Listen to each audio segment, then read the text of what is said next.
here. So I would first request Dr. Chaudhary to introduce Dr. Nigel, who is a panelist today. Dr. Chaudhary, please.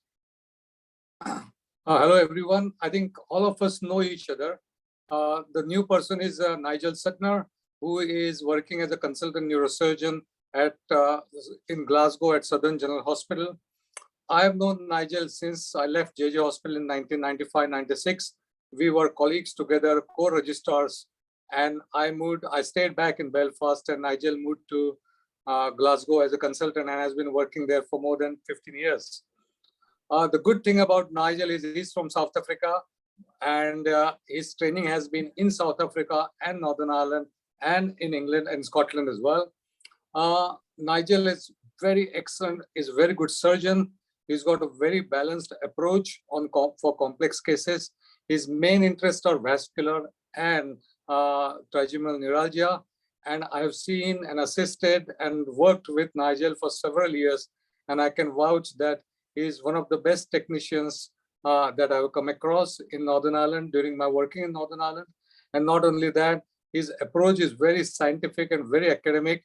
And I spoke to him recently after a number of years after Abhay Kumar suggested his name, and Nigel is only getting better and better with age and experience. So here is everyone for Nigel Sutner, a neurosurgeon from Glasgow. Thank you. Thank you, Kishore.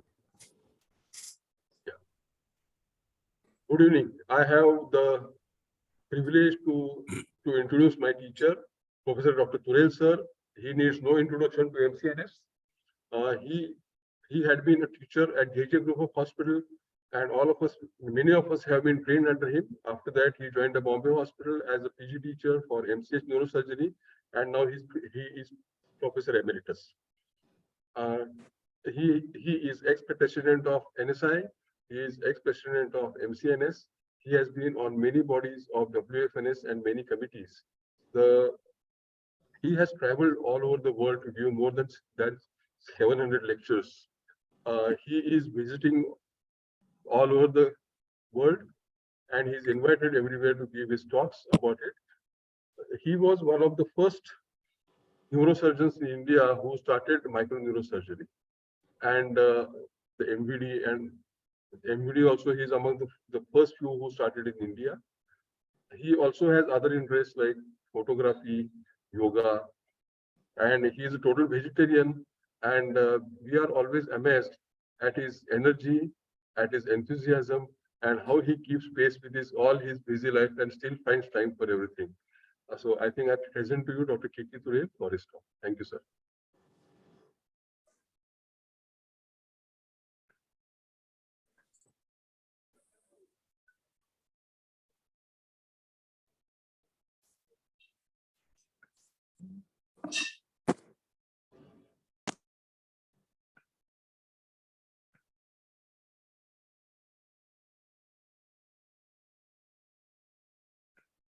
Able to see? Are you able to see my screen? Are you able to see my screen? Yeah. Yes, sir, we can see. Yes, sir. Yes, sir. Okay, all right. Thank you very much. Thank you, all of you, for this wonderful opportunity. I'm so happy and proud that MCNS has started this unique activity of having the CMEs or these very topical subjects by experts. And I'm sure it'll go a long way in inclining some kind of a recent knowledge. So I've been asked to talk on MVD for trigeminal neuralgia. So as John Dryden said, for all the happiness mankind can gain is not in pleasure, but in rest from pain. The greatest pain that mankind can suffer is trigeminal neuralgia. There's nothing more painful than that. And the best way to relieve that pain is by MVD. So here I am to talk to you on how I do MVD for trigeminal neuralgia. Before I start that, I would just say that you must remember to know the classical presentation of trigeminal neuralgia. If you don't have that correct presentation, you may be operating on the wrong kind of people of facial pain. So this is a classical electrical pain in trigeminal distribution, as you see on the left-hand side, 3 different divisions. Very clear. Any pain you are going beyond the jaw or behind the ear cannot be trigeminal neuralgia. And there are some trigger areas, as you see in this particular gentleman. So jaw pain is not always due to dental disease, and we get a lot of patients who have already been to dental surgeons and got their teeth extracted before they come to us. Most of the times, in 85% of patients of trigeminal neuralgia, there is vascular compression, and this compression can be by an arterial loop, a vein, or sometimes both. As soon as you get a patient of trigeminal, you need to have an MRI. Even if you are going to treat medically, you need to have an MRI so that you know what the cause is. Is it a secondary cause due to a tumor or is it a primary cause due to an offending loop, which is seen like this? It could be a single petrosal vein, it could be a double petrosal vein along with a superior cerebral artery, as you see in the background, or it could be polybranching of the petrosal veins and a loop of artery. So pathological anatomy could be anything, could be veins, could be arteries, and could be a mixture of the two. But also remember that this petrosal vein needs identification and protection, and it should not be sacrificed at all, unless absolutely necessary. And I would say that would happen only in less than 1% of cases. So high resolution MRI, very important. The goal of a MVD or microvascular decompression is enduring pain relief without sensory loss and with no surgical risks. And we need to promise our patients and to ourselves that there would be relief for a lifetime. So success of MVD is based on, as I told you, current clinical diagnosis, correct clinical diagnosis, acquisition and interpretation of the MRI by what you call as a TN protocol, organization, optimization of the procedure, and I will show you the steps as I go to the variety of cases that I will show, identification and management of neurovascular conflict, and avoiding pitfalls and complications. The advantage of MVD operation is that it gives instant relief. Almost always the pain goes away as soon as the operation is done.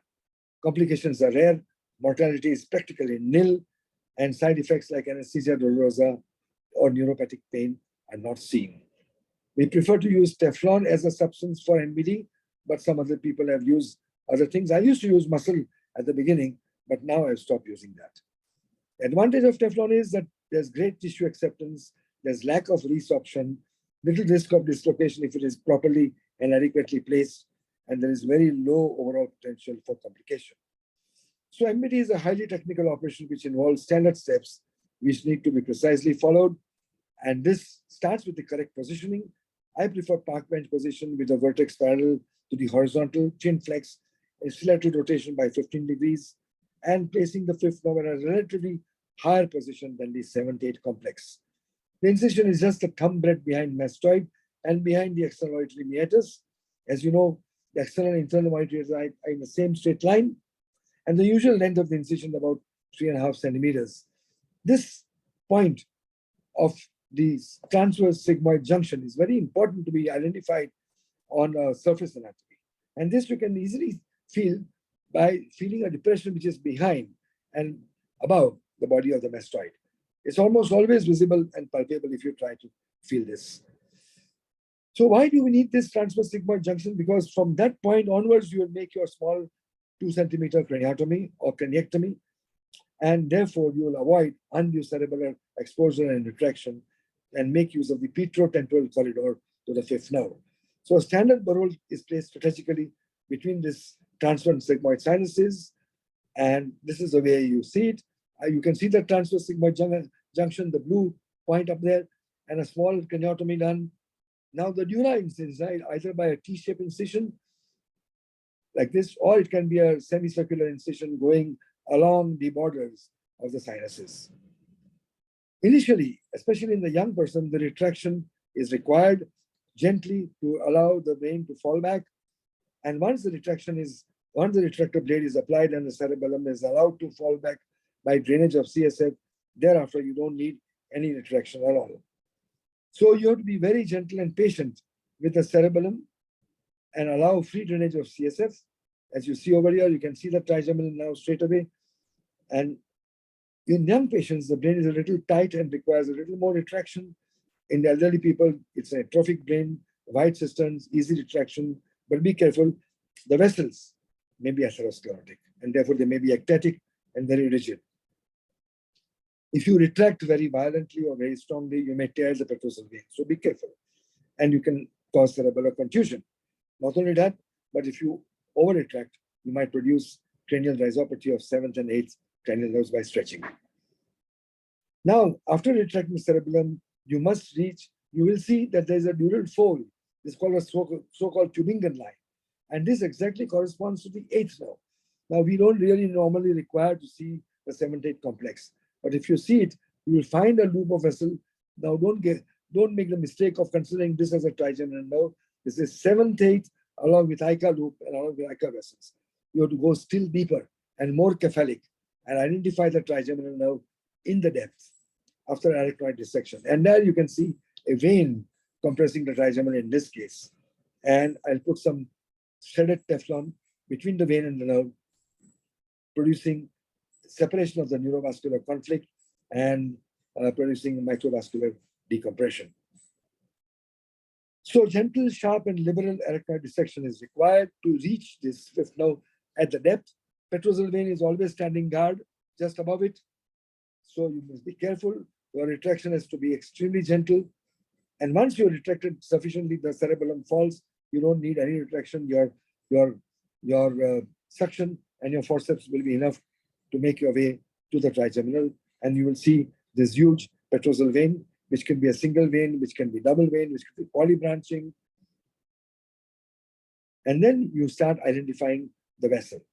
The fifth nerve is grooved by superior cerebellar artery in most instances. And there you can see this was a patient with a small acoustic tumor, which I just removed from the 7th-8th, which you see caudally. And then you identify the fifth nerve, superior cerebellar artery in the front, and then you. So having recognized the offending vessel is not always easy, and that is because occasionally you may have a large suprameatal tubercle. And this suprameatal tubercle sits on the trigeminal neuralgia, on the trigeminal nerve, preventing you adequate visualization, especially when the CP angle is very narrow. Now here I'm already seeing a branch of ICA crossing the root entry zone. But this is probably not the only cause, or probably not the cause at all. And therefore you keep searching. Having found one vessel, you should not get euphoria and say that you've done the job. You start searching for the trigeminal nerve 360 degrees around it. And here I found a small little vein in the corner offending the nerve. So you drill this tubercle, get a clear view of the vein, and having found that vein, now you start putting the Teflon between the nerve and the vein. This would not have been possible if I had not to drill this suprameatal tubercle. And then I can see that there's nothing else offending the trigeminal nerve. And then finally, as I come out more superficially, I see this small branch of ICA. So I put it at the root entry zone. So I have now decompressed both the vein at the depth towards the exit of the trigeminal nerve and at the root entry zone, the ICA vessel. So neurovascular separation is done by separating the vessel from the nerve and not nerve from the vessel, except of course in a few exceptional situations. The nature of vascular contact could be just very casual, or it could be severely grooving, as you see this in this instance. This case was done by me in 1985 in a sitting position those days. And you can see the superior cerebellar artery grooving the trigeminal nerve. You can get this grading of vascular conflict by MRI. So you must remember to see the whole of the fifth nerve from root entry zone right up to Meckel scale. It needs to be visualized. But root entry zone is the commonest site of neurovascular conflict and is often hidden behind a cerebellar ala, which needs to be retracted. The central myelin, remember, extends into the portio major in a cone-shaped fashion like this, from root entry zone towards the cerebellar, towards the Meckel scale. This entry zone and the transitional zone, or TZ, of the fifth nerve are distinct sites, and that these items should never be used interchangeably. The measurements show that the central myelin occupies only the initial 1/4 of the fifth nerve. And if TN is caused exclusively by vascular compression of the central myelin, the problem vessel would always have to be located in this region. However, it is also known that pain from trigeminal can resolve after vascular decompression at more distal sites. And this suggests that the effects of surgical decompression are also caused by some other mechanism. Now, having found the vascular compression, what do? You can interpose Teflon between the vessel and the root entry zone. So it's called interposition. Or you can cause transposition. That means you pull the vessel away, creating the space around the root entry zone without allowing contact between the vessel of the prosthesis and the root entry zone. So in this way, you move the vessel away and place a sling of Teflon around it, or a sling of silastic material around it, and then stick it up or glue it to the tentorium. And thereby there is no more neurovascular conflict. There's not even Teflon touching the vein or the nerve. So you transposition by hooking it out, and then you can let the loop fall on the trigeminal nerve, and you can put a pad of Teflon, or you can simply take it away as I've shown you and stick it to the tentorium. So stepwise strategic placement of fluffy Teflon will mobilize the vessel, as you see over here. Keep moving the artery away, keep moving the vein away by using the Teflon to push it away, and then interpose it. So this is interpositioning Teflon between superior cerebral artery and the trigeminal nerve. The second case, again, you can see the superior cerebral artery being pushed away, and you can see the trigeminal. Here, this is the left side, a large loop of Teflon, a large loop of superior cerebral being pulled out like a coil of snake, and then Teflon is being pushed in front of the trigeminal nerve, preventing the loop from touching it again. And here there's another loop of vessel being separated from the trigeminal at its left. So placement of Teflon will mobilize the vessel. Here you see an arterial compression. It's not working.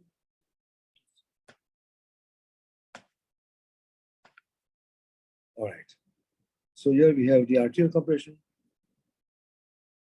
You're moving it away.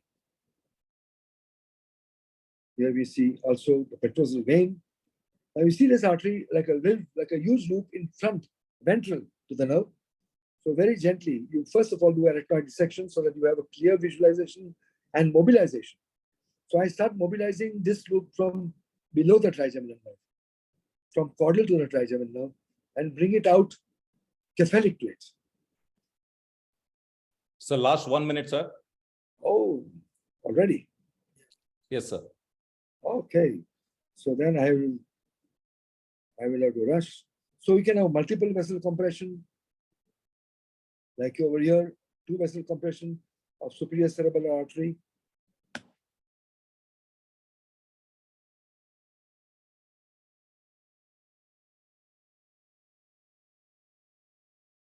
So here you can see the superior cerebral being moved. You can see the grooving of the trigeminal, very severe grooving. And then you start pushing your Teflon and moving it away. You can see the petrosal vein also always lurking around, and then you also decompress that vessel. All right. Or you can have 3 vessel compression, as you see over here. Superior cerebral artery, ICA, and even a pontine artery. So in the cephalic direction, this is on the right side. The petrosal vein is moved away. The superior cerebral lies ventral to it. And you first separate that, move it out. And you can see the ICA already hanging in the picture. And in the depth, there's a pontine artery, which also is very rare. I've only seen it on 2 occasions. And so you separate the pontine artery from the pontine area, from the trigeminal nerve. It goes way in front. Normally, pontine artery lies caudal to the ICA. So that is separated, and then the ICA is separated. So we have separated 3 vessels now in the process. And this ICA is now very easy to mobilize. Basilar ectasia is another important structure. Very rarely. What happened to the basilar artery? Huh?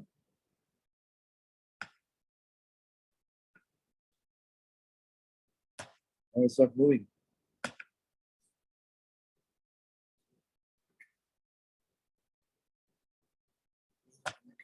Huh?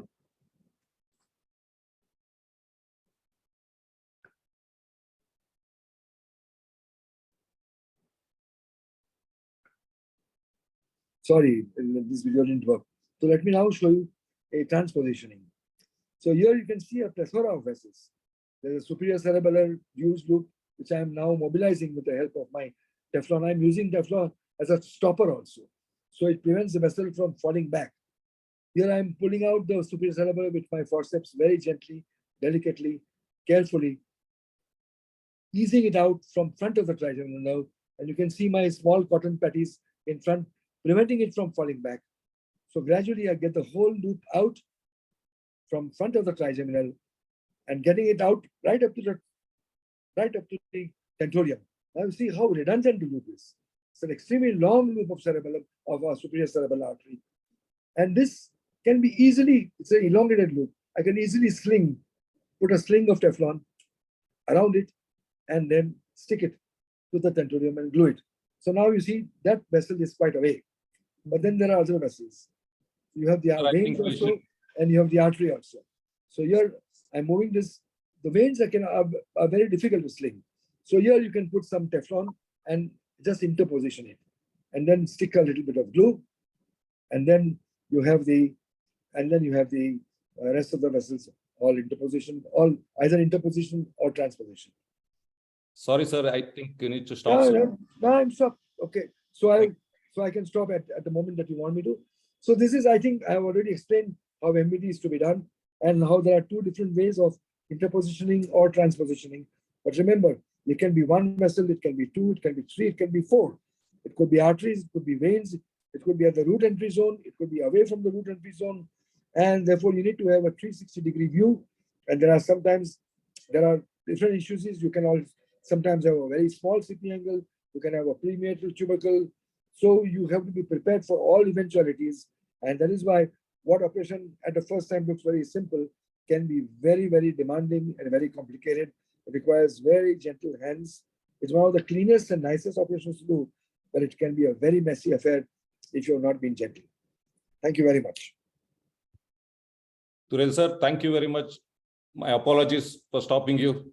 No, it's okay. Yeah, We'll move on to the next speaker. Let me introduce Dr. Jaidev Panchwal. He is presently working as a consultant neurosurgeon and chairman at the Synapse Brain and Spine Surgery Center. He is also a consultant neurosurgeon at Sayadri Group of Hospitals, Pune. He has a very large experience. He's more than 25 years of neurosurgical experience. And we all know that he has a very large series of microvascular decompression procedures being done. More than 1,800 MVDs has been done by Dr. Jaidev. So Dr. Jaidev, please go ahead and share your experience, sir.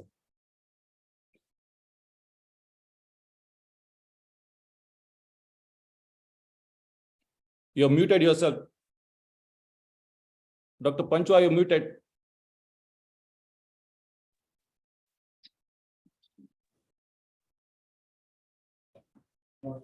Yeah, yes. Now? Yes, we can hear you now. Okay. Share your screen, please. Now you can hear? Yes, I can hear you. I can see your screen as well. Okay. Okay. I'll start. So good evening. Yeah, I hope you can hear me. Yes. It was very nice to listen to Dr. Turel with so much of experience and sharing his technique with all of us. I was asked to speak about post-RFTC and post-radiation trigeminal neuralgia, but I expressed my view to Dr. Abhay Kumar that it will be very short. This topic will be very short. So I will be sharing this topic in general and my opinions, hoping that it will be useful to people who will be performing MVDs in the years to come. So I think as Dr. Kishore said, we know each other, so no need to introduce myself. This project of neurovascular conflict syndromes being treated by MVD surgeries is supported by a German foundation and a Synapse Brain and Spine Foundation, which is located in Pune. I will start with this famous sentence of Dr. Janetta, who said, and I believe from my experience to be true, that arteries of 50 to 75 micrometer diameter are no different from a 2 centimeter aneurysm compressing the trigeminal nerve. he also said that it is not whether a compression is present or not, but it is a question whether a surgeon can find a compression or not. Now, initially, this was thought to be a rather arrogant statement by Dr. Janetta at that time, but it has, stood the test of time, and I certainly can vouch that it is certainly true. So, one thing that I have realized after experiencing different types of MVD surgeries is that MVD is not a simple surgery, and I am saying this because nobody should think that it is a simple surgery, as Dr. Turel very clearly mentioned to us. Once you understand that, and once you approach each and every MVD case as a different challenge with unique location of the vessel and the nerve, then I think it will serve you well. An occasional case with a simple supple vessel, as you can see here, and ample cisternal space should not fool you into believing that all the cases are similar.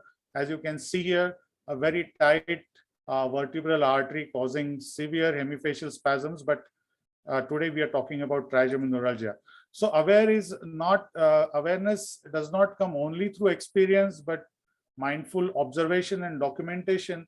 And I have been urging my residents and all the new generation neurosurgeons to draw. So it has helped us enormously because we have drawn all the neurovascular conflicts till now. And we have been able to classify the neurovascular conflict depending on our drawing. So one can do it very easily with a pencil and paper. One need not be an artist for that.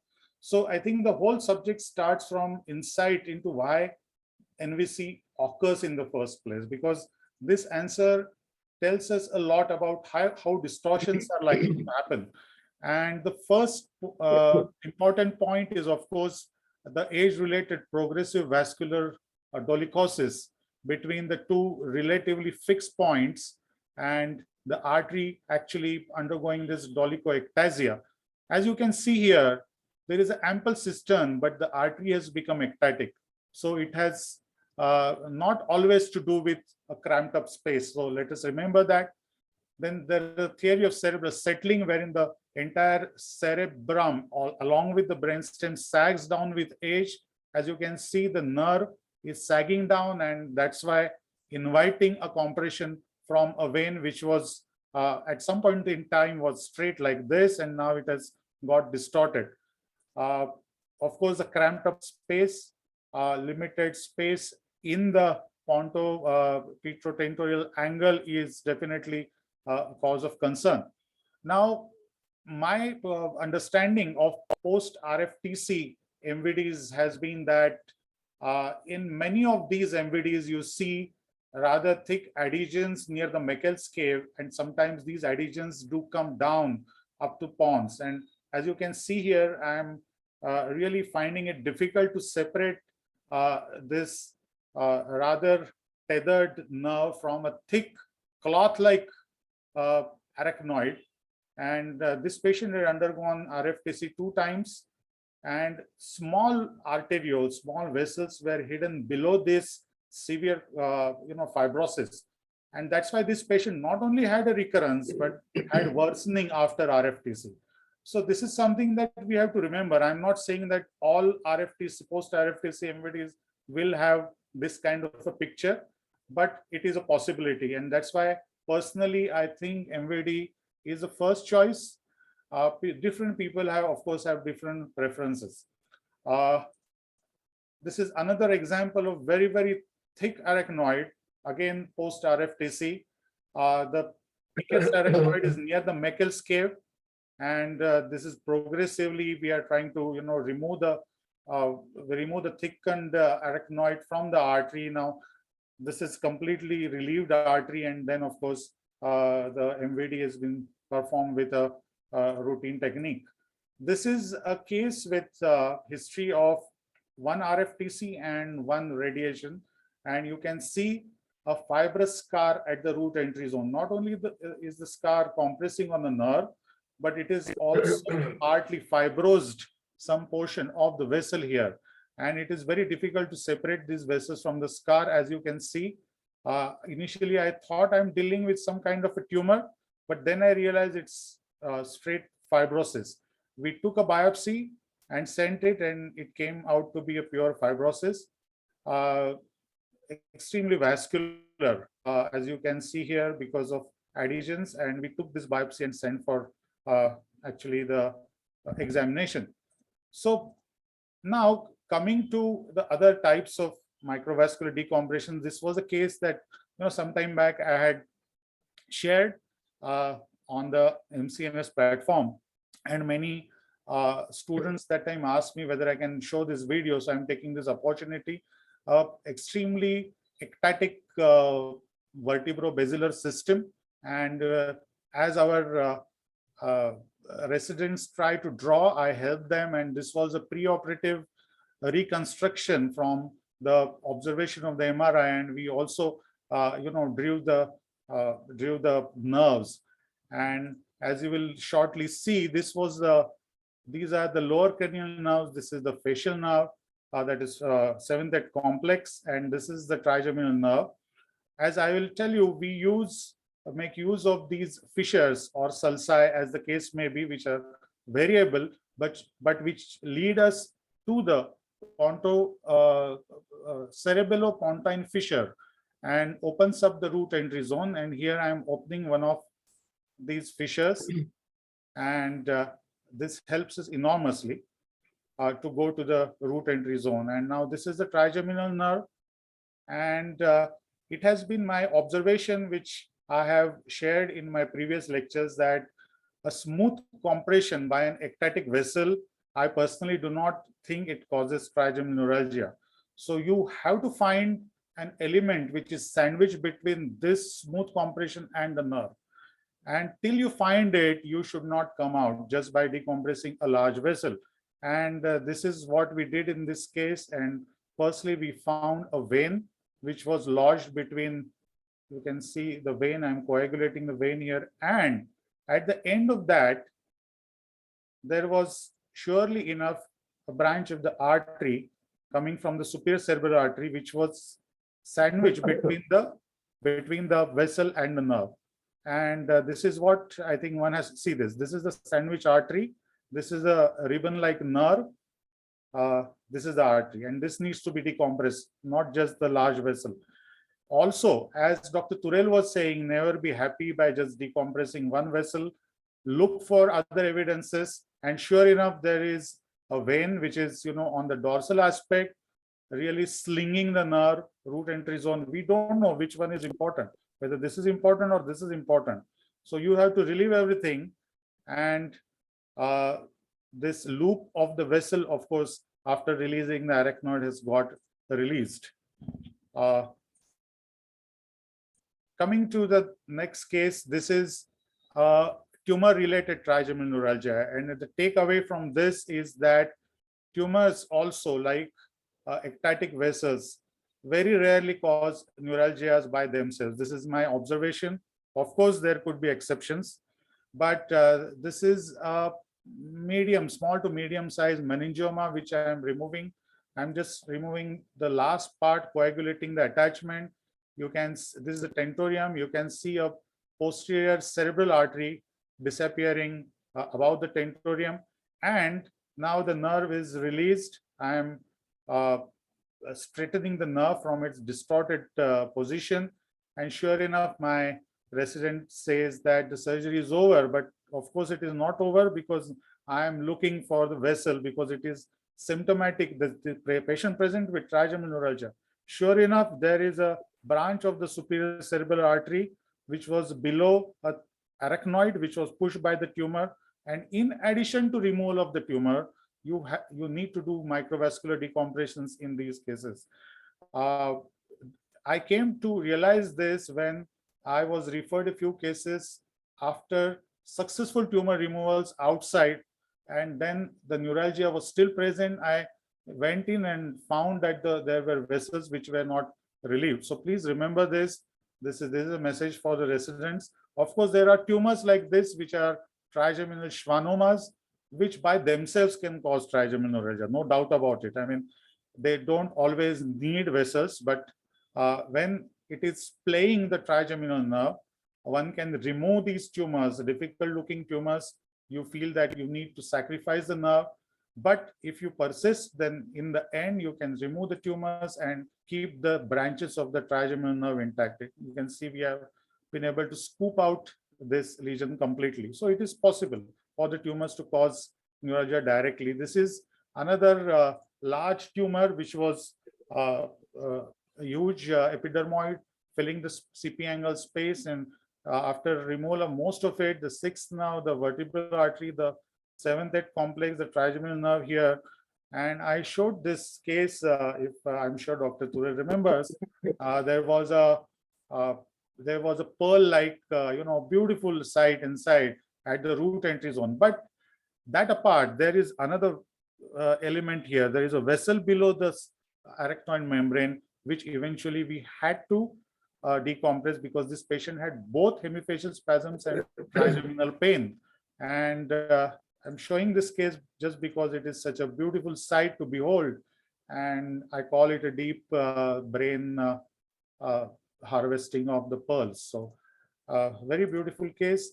Now redo MVD, as again Dr. Turel said, please remember that it is not uncommon for the seventh head complex getting mistaken even in today's age for trigeminal nerve. You can see Teflon here. Somebody has put a Teflon here, and the area of compression is virtually virgin.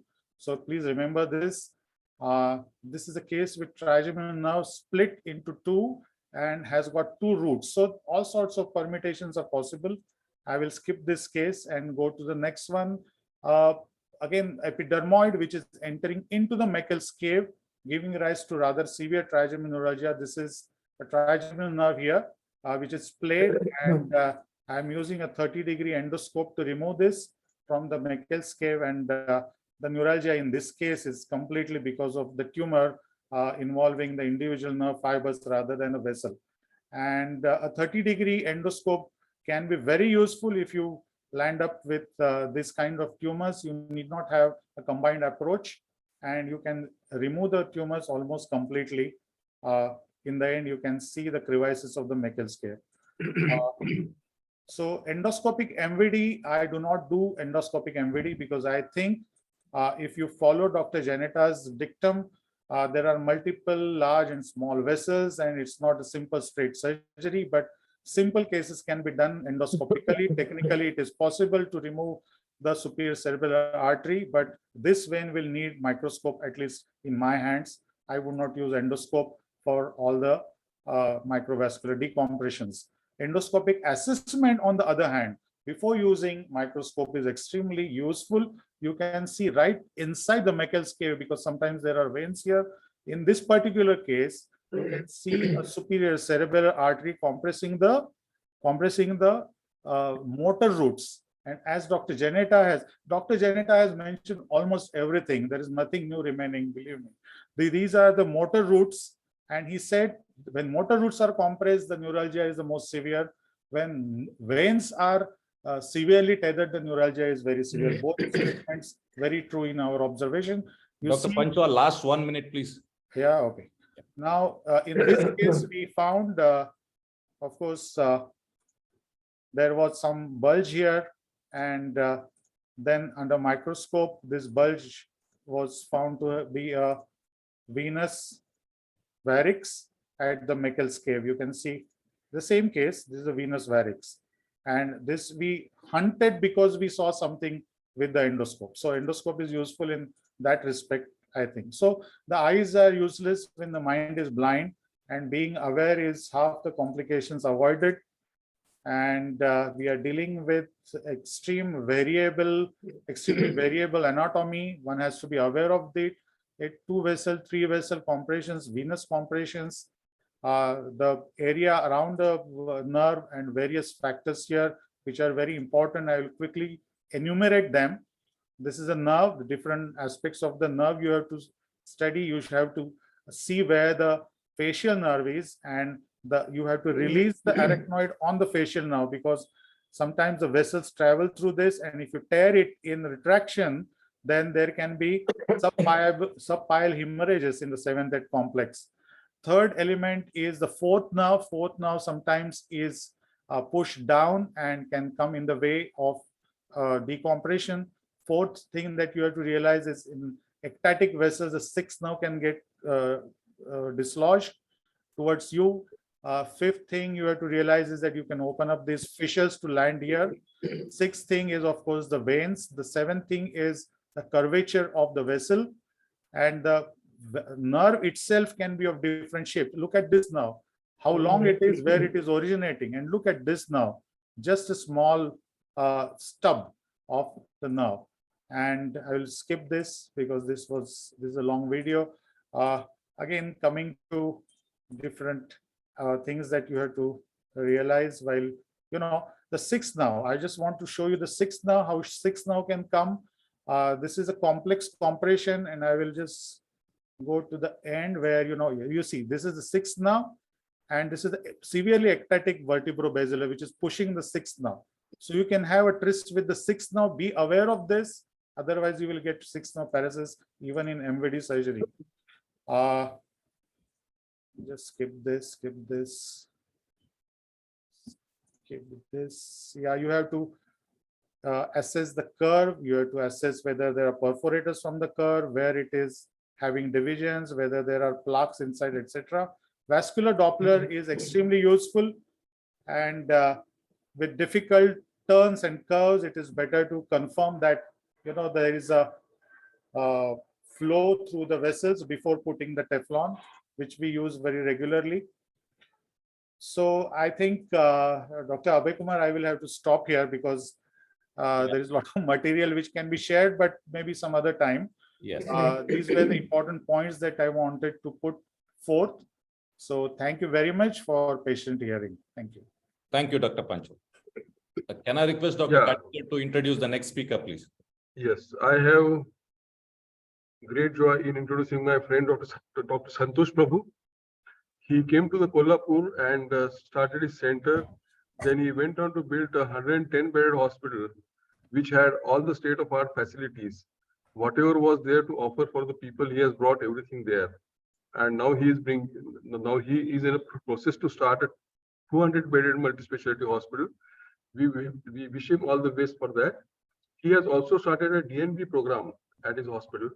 And a few years ago, one of his students stood first in the DNB examination. I think that the whole credit also goes to Santosh and his teaching and atmosphere in the hospital. He has all the facilities in the neurosurgery that are needed. He has made it available for the people of Kolhapur. Recently, he has acquired the exoscope also. Dr. Santosh will talk on redo MVD and abnormal MVD. Yeah, Santosh, please.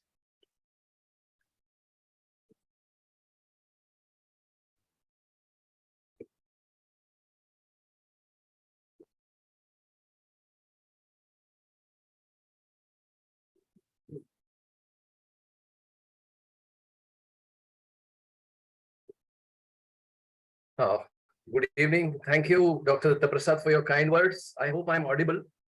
Yes, you are. Well, since the 1960s, when Dr. Janetta described microvascular decompression for the first time, now most of us know what to do when you have a trigeminal neuralgia, and that is typically to offer microvascular decompression. But I have been entailed with the job of talking about a redo microvascular decompression for recurrent trigeminal neuralgia. As Dr. Datta Prasad said, we are now coming up with a multi-speciality hospital, and we have a good team of neurosurgeons at our center. What I'm going to do in this talk is to highlight the characteristics of recurrent trigeminal neuralgia and share our experience in the intricacies of redo MVDs. What is a recurrent trigeminal neuralgia? Is a resurgence of trigeminal pain on the same side after you have previously successfully done a microvascular decompression and the patient is not on any medications. If the patient has a recurrence, a redo becomes necessary. As we all know, the cure rate is for regular MVDs is as high as 80 to 98%. but there is also a significant recurrence rate, approximately 10 to 30%, 5 years after surgery. And the causes for this are residual vascular compression by either an artery or a vein. There can be a conflict with the Teflon that you have inserted. There could be arachnoid adhesions, as Dr. Jaidev showed. And in a large majority, you find no cause. However, I must say that the commonest cause is incomplete decompression done at the first surgery. Looking at the demography of recurrent trigeminal neuralgias, the age in the recurrent group is much higher than the non-recurrent group. The duration of pain before the first MVD is longer in the recurrent group, and they are more likely to have compression from either vertebral basilar arteries or multiple vessels.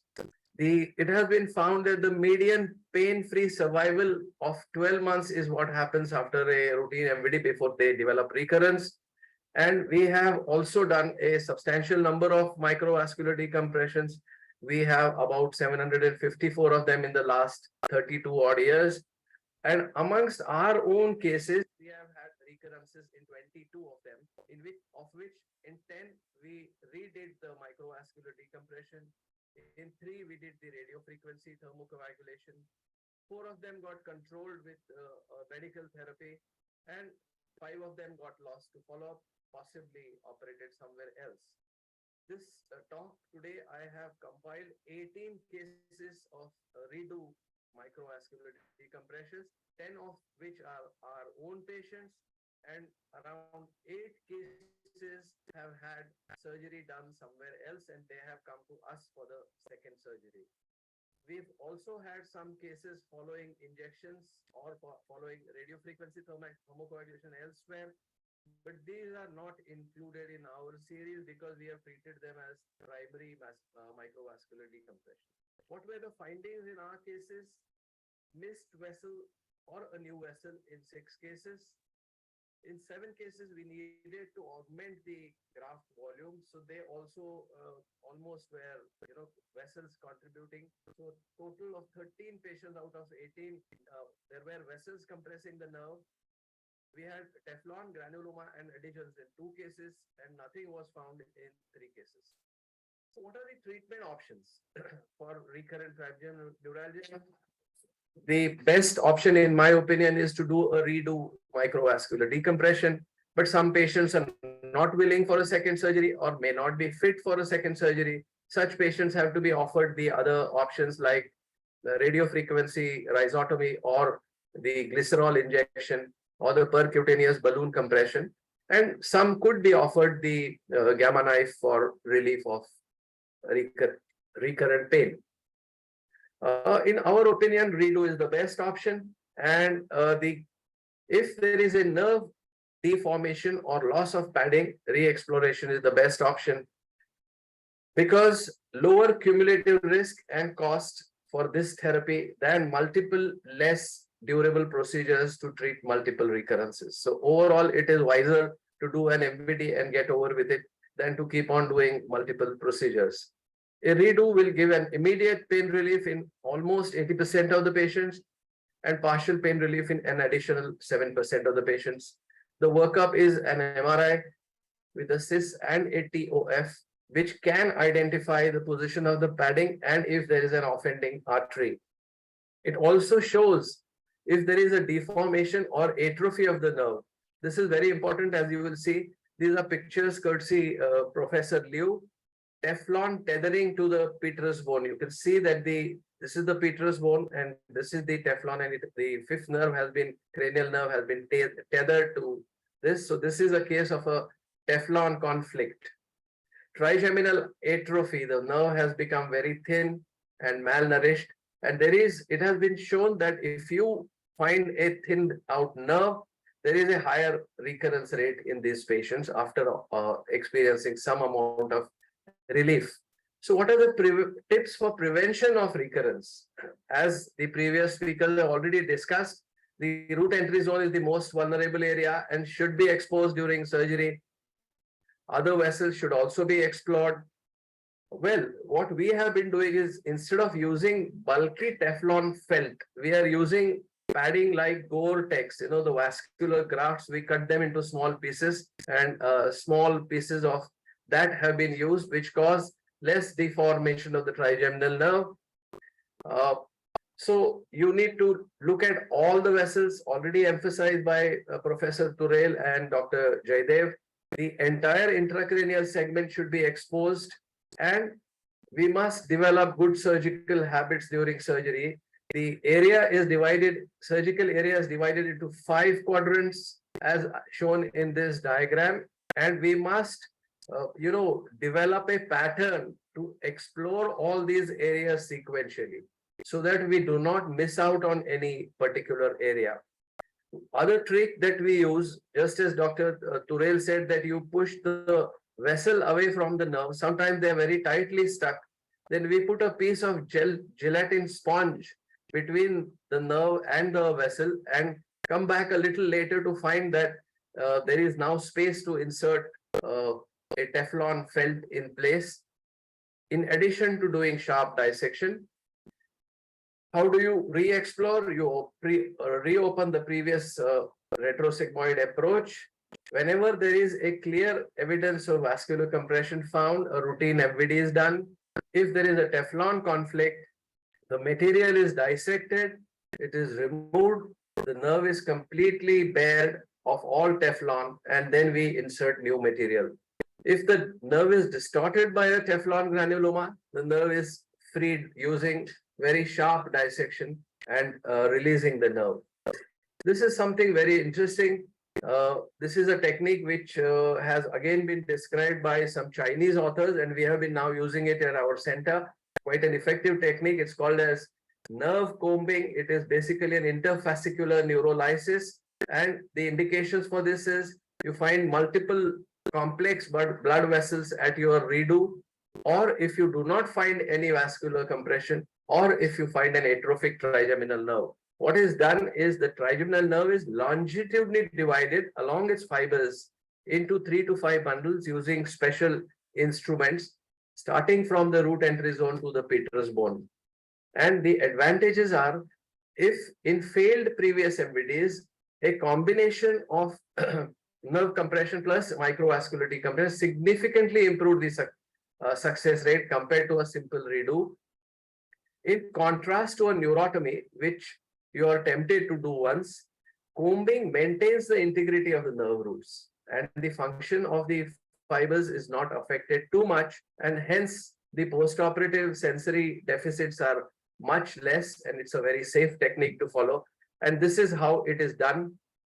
You will see that the trigeminal nerve is being combed, like how we comb our hair. The trigeminal nerve is being combed along its length. So this is an interfascicular neurolysis. And the other technique that has been described is called as neuropraxia using aneurysm clips.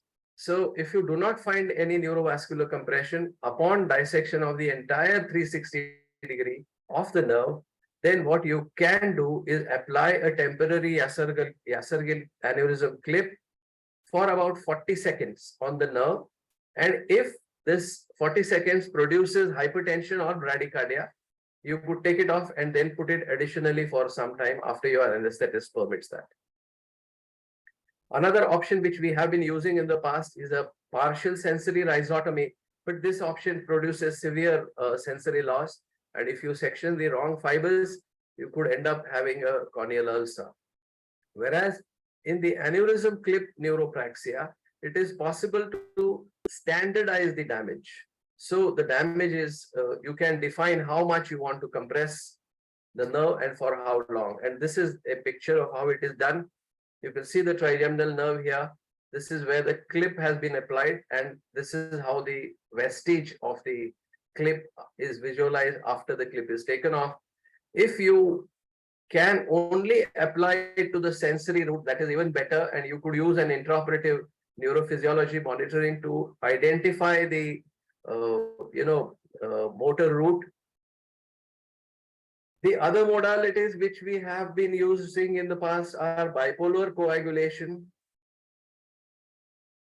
and the results of this neuropraxia therapy, recurrence is seen in about 10 to 11% of the patients. And there are the complications of basically compressing the trigeminal nerve or damaging it, which is hemifacial numbness, herpes, masseter weakness. And luckily for us, most of these are very short-lived, and within 3 months or 4 months, they disappear. This is a picture of a Teflon granuloma, which is an inflammatory reaction to the PTFE fibers. And this is triggered if the Teflon is left covered with blood. So one must take great care to wash away all the blood before you or after you insert the Teflon. And this Teflon granuloma can be visualized on the MR using the T1, T2 sequences. It produces a low signal intensity lesion. So this is a Teflon conflict. You see the fifth nerve here, the Teflon here, and the peterosal vein here. And the complications of redo are slightly higher than the regular MVD. You have 5% of cases with hearing loss. Wound infection is slightly higher, more than the usual 1%. CSF leak is also slightly higher. Ectatic vertebral artery already shown by Dr. Jaidev, so I'll just skip this. I want to show you some of our cases. This was our first case. Patient came with all 3 division trigeminal neuralgia. We operated and we found this superior cerebellar artery. And this is that vortex graft that I'm talking about. We inserted it between the superior cerebellar artery and the trigeminal nerve. I operate in the sitting position, incidentally. This is a sitting position. And then we went on to find an AICA under the trigeminal nerve, and we were very happy with all this. And the patient had a pain relief for 3 days following surgery. And then he began to have, this time, more of V1 and V2 pain. So we re-explored after 5 days. And what did we find? We found that the previous grafts were undisplaced. We lifted up the trigeminal nerve. We could visualize the AICA here. And we had this heavily calcified atherosclerotic vertebral artery, which we did not pay much heed to. It felt like a stone. It almost was like a bone thing. When you touched it, it was a bony hard vertebral artery. And then we put in more grafts, first between the AICA and the trigeminal nerve. And then we made a big sandwich of this graft and inserted it between the vertebral artery and the AICA like this. So this sandwich was inserted and this produced complete relief. I just called up this patient last week to check up on his progress, and he's very happy. Another case operated elsewhere, the same problem which Dr. Panchwag mentioned. He had a small graft put on his 7th nerve first, and there was another small graft on his 5th nerve. The SCA was not dissected adequately. Sharp dissection was not done. In fact, you can see the SCA anteriorly here. There's a small little branch here. The adhesions were also just left like that. And this small little graft was taken out. First, we did a nerve combing, as we have recently started doing. And then we removed that small little graft, which was quite inadequate. This was what was put by the previous surgeon. We removed that and we inserted nice big grafts, adequate grafts, to separate the superior cerebellar artery. And there was a small vein underneath that also we separated. So this was satisfactorily dissected. A 360-degree decompression of the trigeminal was achieved, and then we put our Gore-Tex Teflon grafts. And these have a spring. As you see, when you put them in, they open up. If you fold and put it in, it acts like a spring and pushes the vessel away very gently. So this we find very useful than pushing in pledgets or plugs of trigeminal. So following this surgery, the patient's neurovascular conflict was resolved and the pain disappeared. We have done some unusual microvascular decompressions. Only if there is some time, I shall talk about them. We've had basilar arteries in 3 cases. We've had intraneural arteries in 2 cases. 2 patients, we've had bilateral MVDs done. They came later with the MVD, with the pain on the other side. We have a case of a trigeminal as well as a glossopharyngeal neuralgia. We have 2 cases of glossopharyngeal neuralgia. And the last 2 cases are very interesting. spasmodic torticollis, we have done 3 cases, decompressing the accessory nerves. If time permits, I'll show you that short video. And this is something very interesting.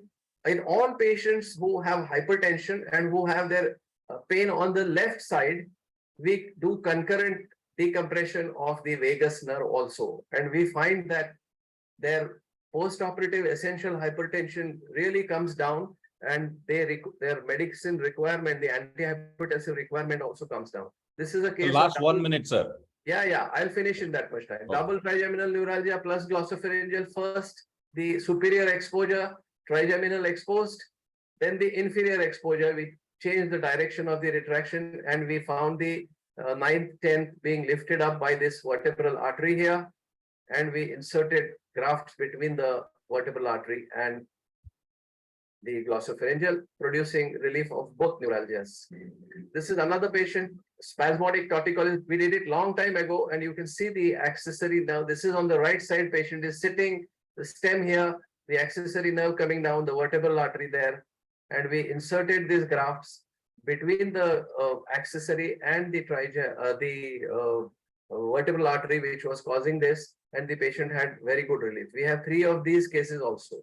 To conclude my talk, recurrence of trigeminal neuralgia after initial successful microvascular decompression is due to the factors which I have already talked about in this lecture, and re-exploration results in very good pain relief in most of them, and it's a safe and effective option in recurrent trigeminal neuralgias not responding to non-surgical means. Thank you very much.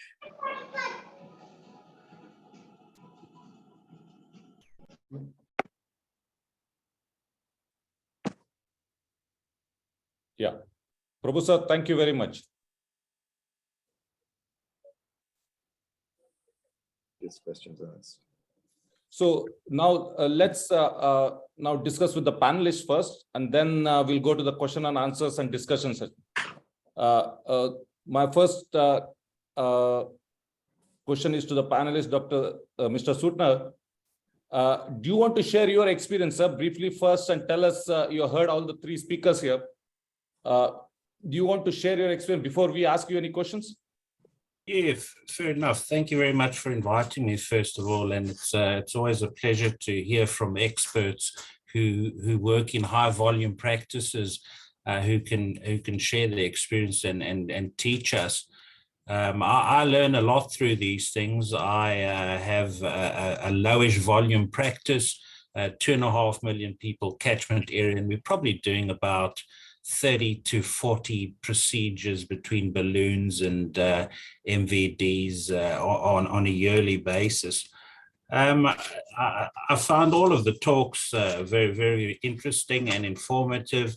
I think that the most important thing right at the beginning, and I know this is about microvascular decompression, but making the diagnosis in the beginning is probably one of the most important things.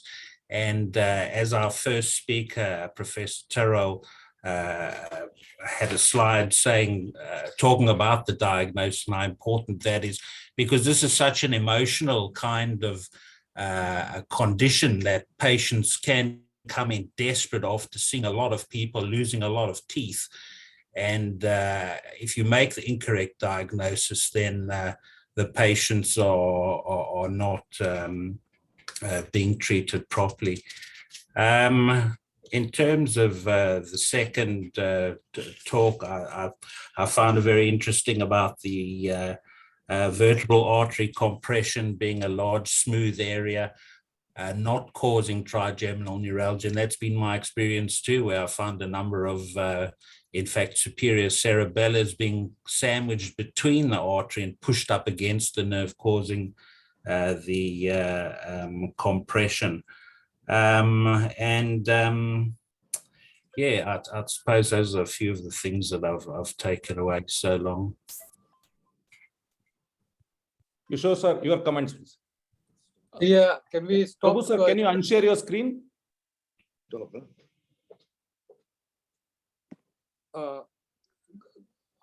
10 minutes. Yeah, can we? Okay. Sorry, can we unshare, Dr. Prabhu? Could we unshare your screen? Haven't I done it? No, He said Rajiv uncle must have spoken. So after 10 minutes. Good. Okay, I just. thank you, sir. Rajiv, you should stop. Some- Perfect. Oh, what a wonderful feast of for lectures by all three of you. And you could see, I'm sure Nigel, as Nigel said, that it's such a huge experience all three surgeons have.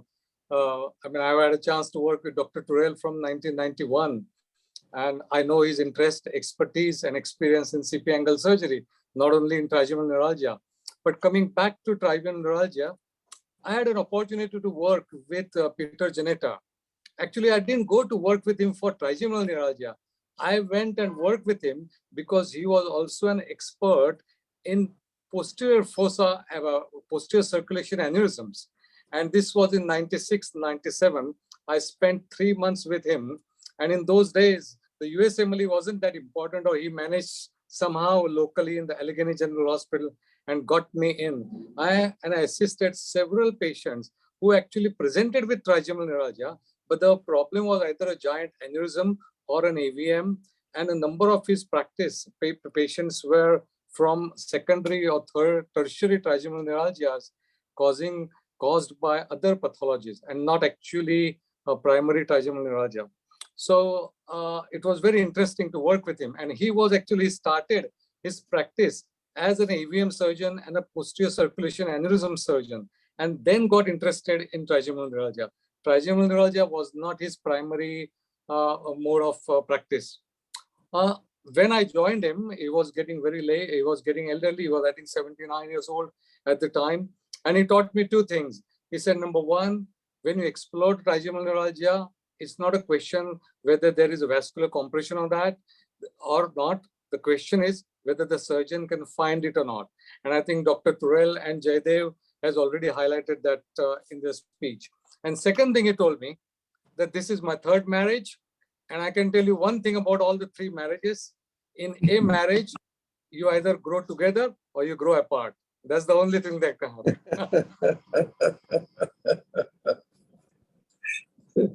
Coming back to the MVD experiences that the three speakers have shared, one thing I noticed that there was no mention of stereotactic radiosurgery. I work in a unit where most of the patients are first subjected to STRS. Whether that's right or wrong, whether that's correct or not, is a different ballgame. But all the MVDs that I do nowadays are secondary trigeminal neuralgia, either are resistant or recurrent after initial success or failure after STRS. And in India, we got only few centers offering STRS. But as time passes by, I think people become more aware. They're going to demand stereotactic surgery simply because it's so less invasive. And I find in my practice that when you operate on an MVD, on a trigeminal neuralgia, which is a technically virgin field, but the patient has had STRS, there are 4 or 5 problems that you face that I would like you to be aware of. Number one, there is fibrosis. That's the bad thing, because you want a virgin field. When you open for the first time, you want clean anatomy, arachnoidal dissection, and make things easy. After STRS, there's a lot of fibrosis. But the good thing is that fibrosis is very benign. With sharp dissection, you can dissect it. It just takes more time and patience and perseverance. Number two, I find that the vessels are a problem, especially the veins. Normally, as you know, if you are gentle enough, the superior cerebral artery or even the veins are quite tolerant to manipulation. With STRS, all the veins are so friable. You try to mobilize them bluntly and they just rupture and make the whole field very bad. And I thought initially it was my technique, but then as I did more than 10 and 15 STRS MVDs, I noticed that all the veins are friable all the time.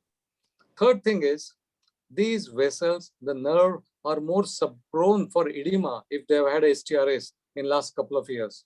Even if you do everything right, they develop deficits. Numbness is not all that uncommon, even though the trigeminal nerve itself is quite resistant and quite tolerant to manipulation.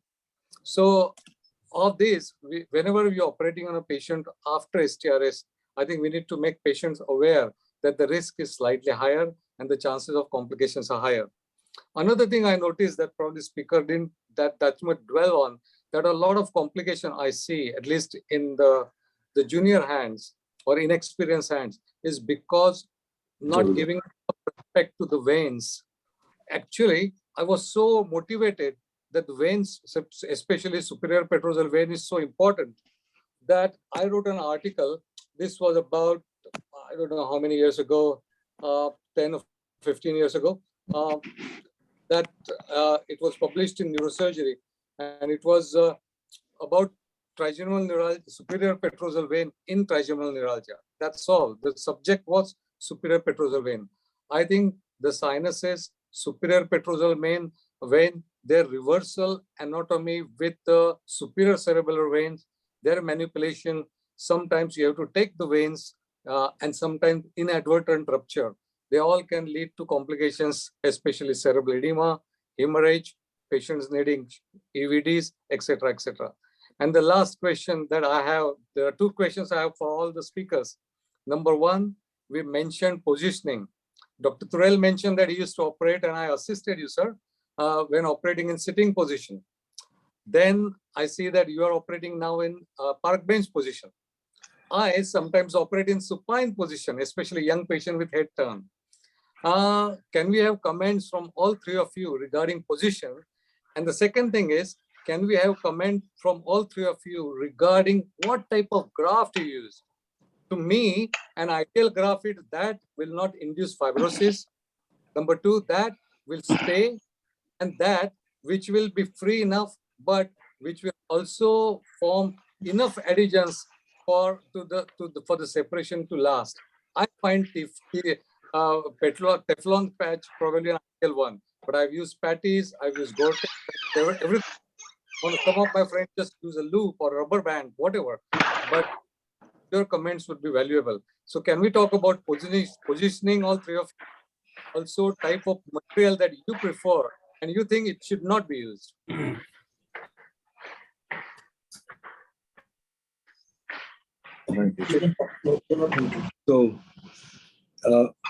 So are we allowed to intervene now? Yes, sir. Yes, sir. Yes, sir. Okay. So you see, position is one in which you are comfortable. It doesn't matter whether you are using a supine position or a lateral park bench or a sitting position, semi-sitting. But of course, when you are using a semi-sitting position, you must know that your anesthetist must be vigilant enough to be able to anticipate and overcome air embolism problems. So if you have a system by which this can be handled, then you can do a sitting position. Otherwise, lateral park bench is an absolutely perfect position. It's a short operation. It's not a very long operation. The only time when I have found lateral park bench, that there was only in one or two instances when the patients, I had a picture, but I couldn't have shown it to you because of the time, a very short neck and a very shoulder going up, which could not be pulled down, and the patient could not be positioned adequately. In such a situation, I guess a sitting position would be better. Otherwise, lateral park bench suits me very well. So I think the position which suits you and where you are comfortable and your team is comfortable, that should be fine. With regard to the graft material, as I said earlier on, you were using muscle, but this free muscle graft atrophies, and then you may have a recurrent neuralgia. I saw that in one patient many years ago. But I tend to do more and more patients of transposition, rather than interposition. I don't know whether it is, whether statistically it makes any difference. But when you are using a transpositioning, there is no conflict at all. There's no use of Teflon also. Teflon doesn't come in contact with the nerve. You cannot, of course, do transpositioning of veins. And veins, in my opinion, forms at least 15% only veins. I've done now about 1100, not as many as Jaidev. But veins forms overall 46% of my cases. But where vein alone is about 15 to 20%, and vein with an artery in the remaining. So vein is a very important thing, and that cannot be mobilized. That has to be, you have to use interpositioning between the veins and the nerve. And we must also remember that when you're putting a graft, you should go along the root entry zone over a long distance along the brainstem, because the trigeminal nucleus is quite superficial over there. And if your vessel is still compressing and pulsating against the part of the brainstem, you can still have residual neuralgia. So it is not enough just to where the vessel is at the root entry zone, but also follow the vessel along the brainstem and decompress over there. So these are my 2 comments.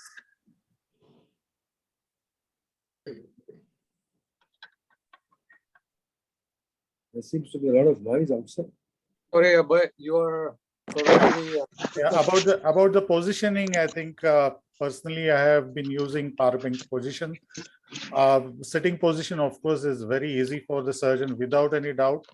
But park bench has served me very well without being bothered about the air embolism, etc. If there is a short shoulder or short neck and the shoulder is coming in the way, then I usually have developed this habit of putting my hand around a person's shoulder and then operating like this. But it is at times cumbersome, without any doubt. About the grafts, personally I think that Teflon is a better material for 2 reasons.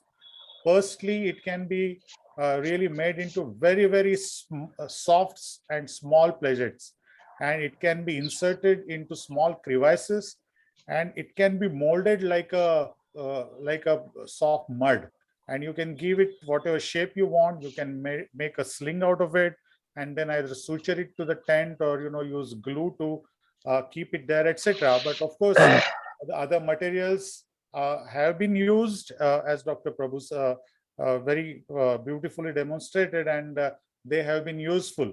But I cannot really comment about that. Now, about the combing technique, I have used it personally for last 10 years or so in difficult MVDs. One thing I would just highlight here is that combing is possible in the myelination zone, that is peripheral myelination zone. Combing is not possible in central myelination zone. And in fact, the point where you start seeing the fascicles is the peripheral myelination zone. And you can actually see the zone of transition where there is no fascicle as against there is a fascicle. So when you're combing, at least I take great care not to come in the zone of central myelination too much. So that is one thing. Secondly, there have been some concerns about neuropathic pain arising after combing. So one has to be aware of that. I have not seen it. Let me tell you, I have not seen it, but I have read papers about it, and it will serve us good if we remember that. About the root entry zone, as Dr. Turel said, the root entry zone can actually extend right on the pons. It has been said that it can extend about 1 millimeter or so on the pons at times.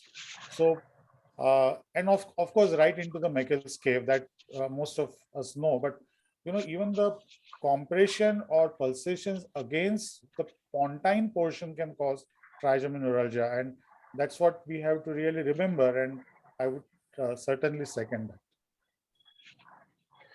Prabhu sir? Yeah.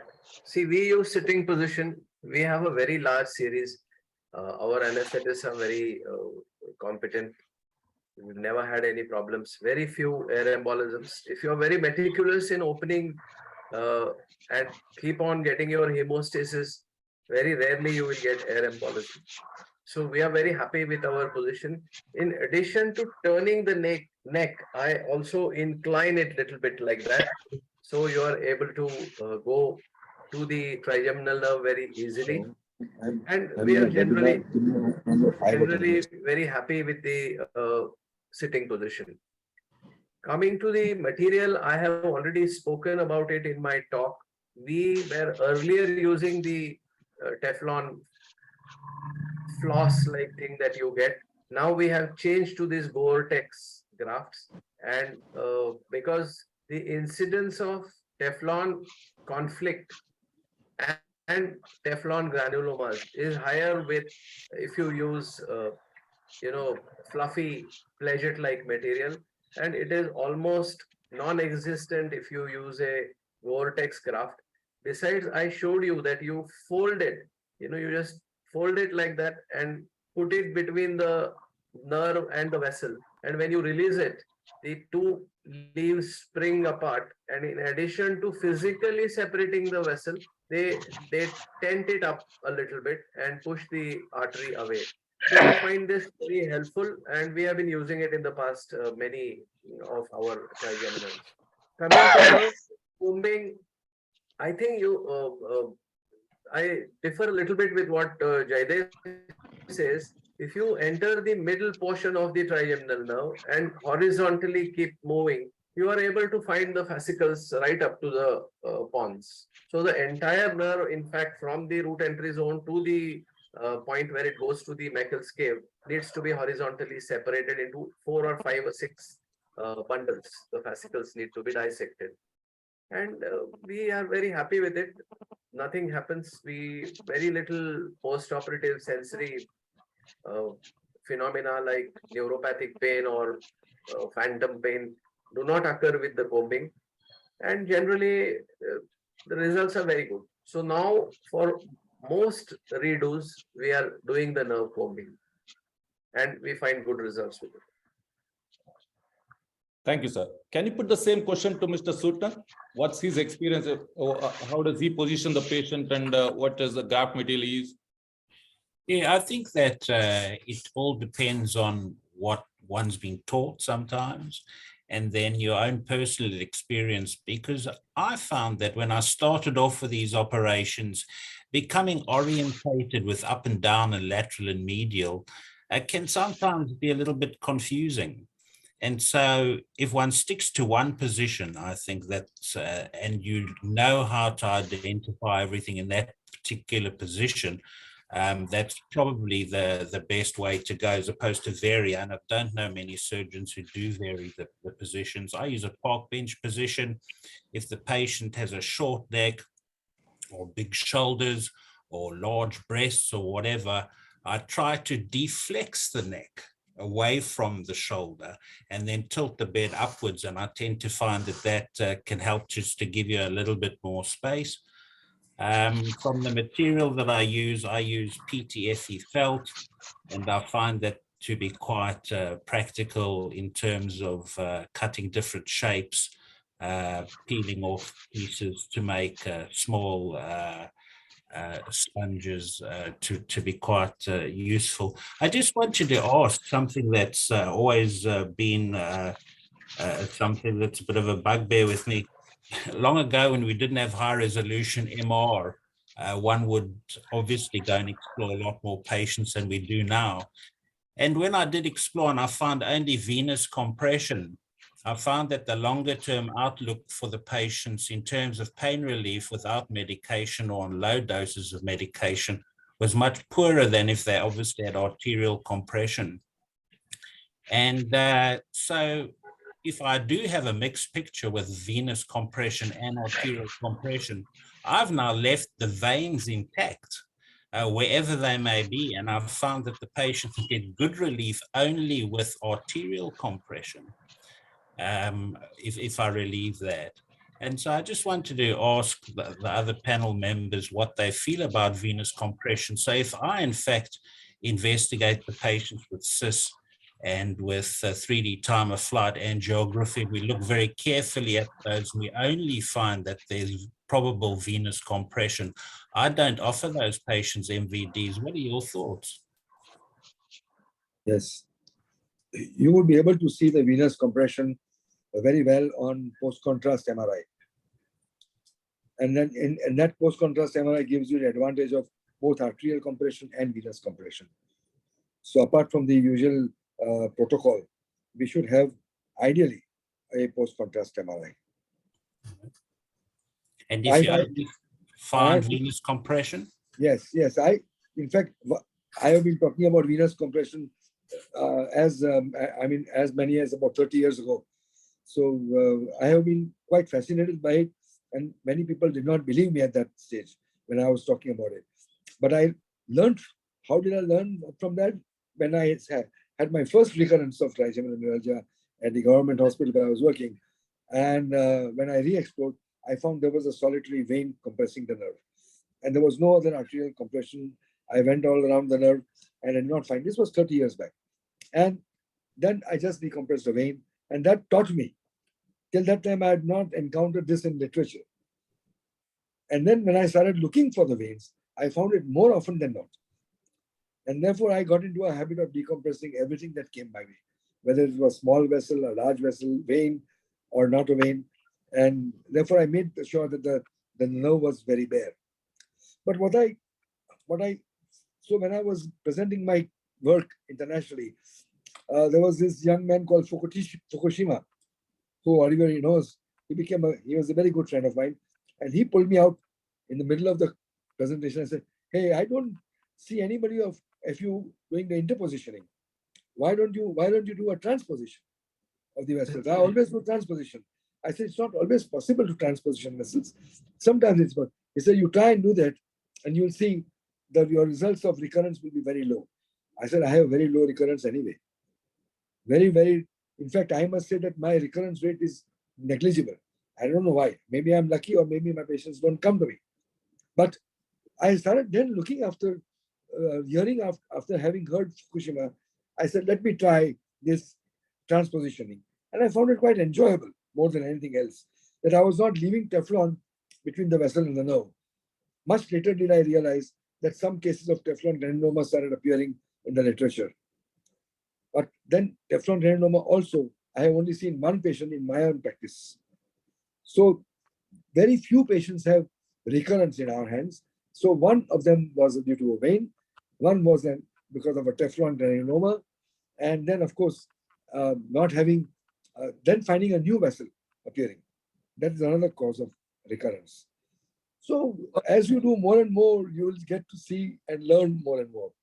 I think, sir, I think Nigel's point was slightly different. Yes. Correct me if I'm wrong, but what you're trying to say, and I thought I agree with you, is that the results of MVD are relatively poorer if there is only venous compression as compared to the arterial compression. That has been my experience as well. But I'd like to know what Prasanna and Jaydev and Santosh and Dr. Turel thinks. No, as far as venous compression is concerned, actually, I had 3 or 4 serial slides on that. And we have really classified the venous compression or venous presence, rather. Veins, petrosal veins can either come in your vision, that is in the path of your vision, that is a different matter. You skeletonize them, you create spaces in between them and operate. Then there are veins which act as a counter compressive agents for the arterial compression. There you decompress the artery, do not touch the vein, just decompress the vein if required, or many times it is not required. The third variety, which is very unique and which has been mentioned by Dr. Janetta in his literature, is the vein which is extremely tethered to the nerve, so much so that when you try to separate it from the nerve, you realize that you have entered through the arachnoid into the pia, and then you are able to really release that vein from the nerve. I have found these cases to be having, extremely severe trigeminal neuralgia. And these trigeminal neuralgias were not only type 1, but they were type 2 with type 1. That is almost continuous burning pain along with exacerbations. And in my experience, they had excellent results. Then there is a variety of veins which passes through and hooks the nerve. Why it hooks the nerve? That is because as the cerebrum settles down, it pulls the veins down. That's why it hooks the nerve. So these are the varieties also which pass through the nerve. They are extremely well treated by cutting the veins rather than decompressing. These veins are not usually not very large. but sometimes they could be large, they could be unique in their location. So you have to, on the spot decide the strategy. But this third type of veins around the trigeminal nerves behave differently from the other two. Thanks, Jaidev. And another question to all the speakers is, when do you all stop anti-neuralgic medications after MVD, assuming that the MVD was considered as successful? I stop it as soon as possible. If they're on the short-term course, then I stop them immediately. If they've been taking on a long-term, then I stop them over a period of week or 10 days. What is your experience? When do you stop Tegretol? Immediately. Immediately. Only in one instance, I had to continue it for 3 weeks. One instance out of 1,000 instances. Otherwise, every single patient, you stop it and you see the delightful smile on the patient's face. Immediately. Same here. Yeah. I mean, our patient. Yeah, normally immediately, but we have had in last 2 years, I don't know why, but serial experiences, perhaps because of, long-term treatment. After stopping the Tegretol, of course, the pain was gone, but we landed up with, withdrawal syndrome, and very typical of Tegretol withdrawal or carbamazepine withdrawal. The feature is that of persecution psychosis, and I involved us. Yeah, they have sometimes insight also. There was a doctor I operated on, and because he was a doctor, he told me, I'm understanding that I'm having psychosis, but I can actually feel that, that sister has got a gun in her hand and she's going to kill me. So, I was so terrified, So then my anesthetist said, let us go slow and stop Tegretol slowly. So, yeah, but I used to stop it immediately. And because of, these people now insisting, we stop it over the period of 1 week. And that's the only problem sometimes. I'll probably, like to say that we do stop it immediately. But if you stop your Tegretol and the patient starts getting pain, it means you have missed a vessel. The patient is heading for a recurrence. I would say that, because in trigeminal neuralgia, if you've done 100% job and you stop the carbamazepine immediately following surgery, the patient will have complete relief. And he'll also be very happy going off carbamazepine with all those terrible side effects that it comes with. So overall, I would stop it immediately following surgery. So I have a question. Can I? Yeah. So, Turel sir, what is your experience? You open up the patient MRI doesn't show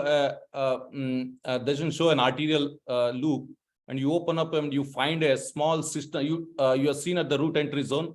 There is no vein, there is no artery there, but there is a small cysternal in the cysternal segment. There is a small arterial loop which is just touching. It doesn't cause any. There's no impression as well. Normally, you see a big good impressions on if there's a long-term loop pressing on it, and you just release and come. What share your experience in these kind of patients? Have you found good benefit with these patients? I would, even if it's a casual contact, as you said, very small loop, which is not really in direct severe compression. Actually, if you're doing your MRI very carefully, you can actually grade the degree of compression as it is explained by Mark Sindhu. He has graded them into 1, 2, and 3 grades. But that apart, if you find a very small vessel, which is only casually touching it, I believe that these loops can vary in their degree of contact by the position that you are given to the patient sometimes. And therefore, it's possible that the loop may be in greater contact in a different position and a little lesser contact in a different position. And then after opening the arachnoid, perhaps you get a feeling that the artery has moved out, when actually with the tight arachnoid, it may be in a greater contact with the nerve. So invariably, once I've found a small vessel, okay, I am done. The bigger question is, what if you just don't find anything at all? 360 degrees, then you use an endoscope and you still don't find something. That would make me nervous. Then I would wonder, then I would have to ask myself, have I got the correct patient? Did I take the correct history? Have I seen the MRI carefully? And if all these things go in favor of, again, typical trigeminal neuralgia, then I may possibly do a partial sensory rhizotomy or combing. And as they say, even if you just tap the trigeminal nerve, or if you clip, or if you do a compression, the patient's pain goes away. So it should happen that way. And one more question to all of you, and to Nigel, you as well. If a MRI scan does not show any vascular association with the trigeminal nerve at all, are we medically justified to offer an MVD procedure if the patient's symptoms are classical? My answer is emphatic yes, because unfortunately we didn't get the time. I could have shown you many cases with small arterioles at the root entry zone which are critically positioned, and a slinging small venules which are without doubt, causing compression, and who have got relieved. That is more important. So it has been said that nearly 20% to 25%, if you're doing a regular work in this area, you may not see obvious compression or distortions. And of course, the sub-Eller element is often missed. But I may ask you, Jaidev, this question. How, see, everybody whom you touch will get relief. Now, how long does this kind of a relief last? That's the question. If there has not been a severe or significant compression, are these long-lasting relief patients, or they will recur? Have you followed these particular patients? No, they have, sir, they have had absolute complete relief. And actually, if I cannot share my screen again, but you can actually, after coagulating the venule, when you pull it up with an instrument, you can see the elasticity of that, which is compressing. And at least in my mind, there is no doubt in such cases. But the question, as Dr. Kishore asked, if you don't see anything, I think Dr. Abhay Kumar asked that question. If you don't see anything upon opening, and you see, as you said, you see use the endoscope, you retract the ala sufficiently, and you really don't see anything around the nerve, then that is the time when I start calling my residents to the theater, and I, starting questioning myself whether I have, really missed a history of multiple sclerosis, whether I have really missed a history of herpes attack in the past. And I mean, it has happened rarely, but it can happen.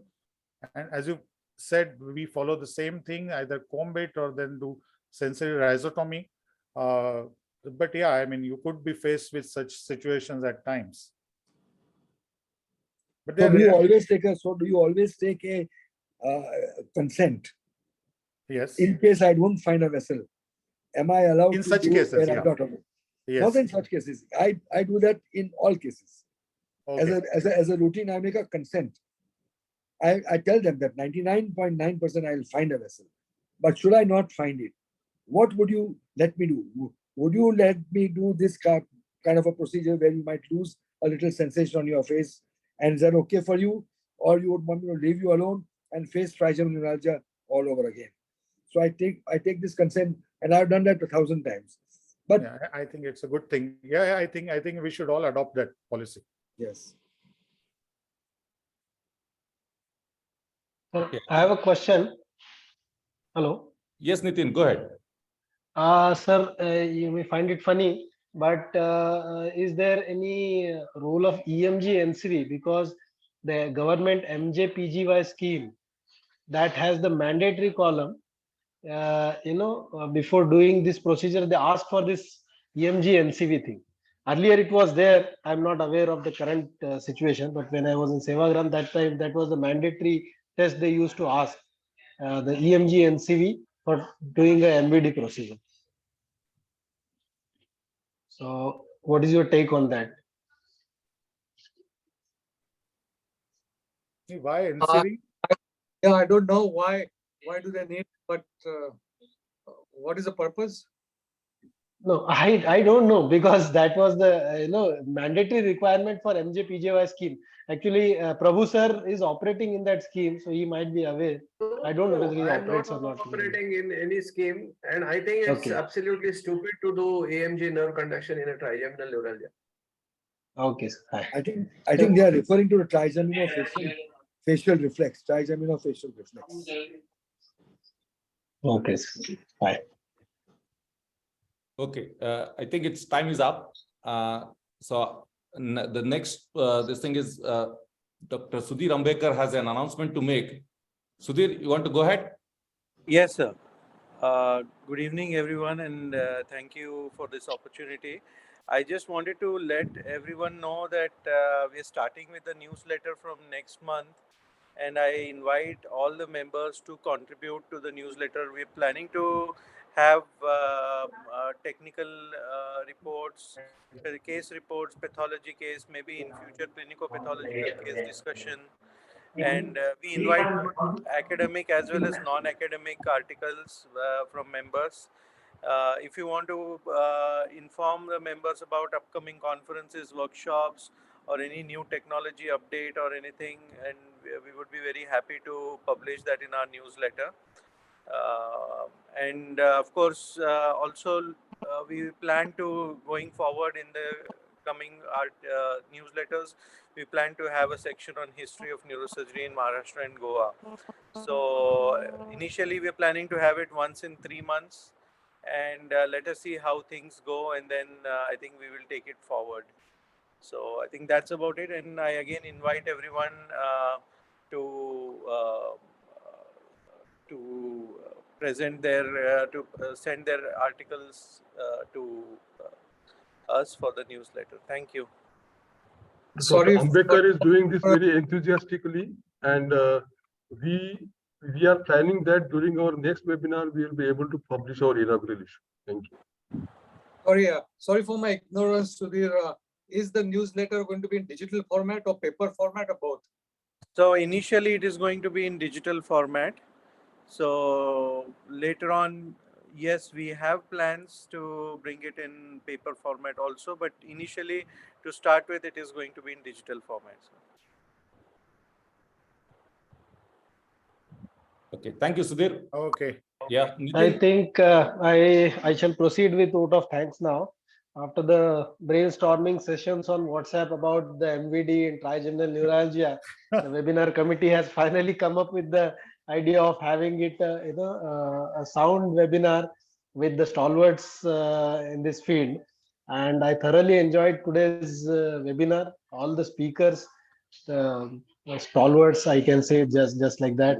Turel sir, I thank Jaydev sir, I thank Prabhu sir, and at the same time, I would like to thank Dr. Nigel and Dr. Kishore sir for being the panelist and giving their insights, their NHS experience, sharing their pearls of wisdom with us. I also thank Katikar sir and Dr. Abhay Kumar sir for the overall conceiving this idea of this webinar, the first webinar of 23-24 series. And I also would like to thank Dr. Ambekar sir for his announcement, and we are looking forward for your newsletters. And I thank all the entire webinar committee, Sarang Rote, Chandan Mohanty, and the entire rest of the team. And we have just started with a new team of website developers. I thank them as well.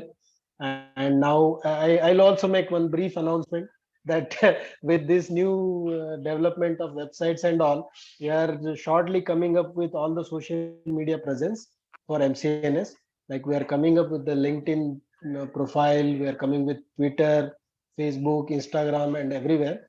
And we'll be shortly forwarding all those details. And I urge everyone to join and follow all of our handles, Twitter handle, Instagram, LinkedIn, and others. So you'll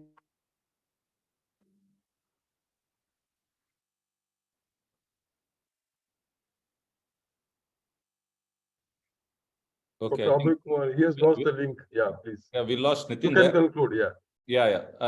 Thank you very much. My thanks to all the speakers, all the panelists, the co-moderator, Dr. Katikar, and see you next month. Thank you. Thank you. Thank you.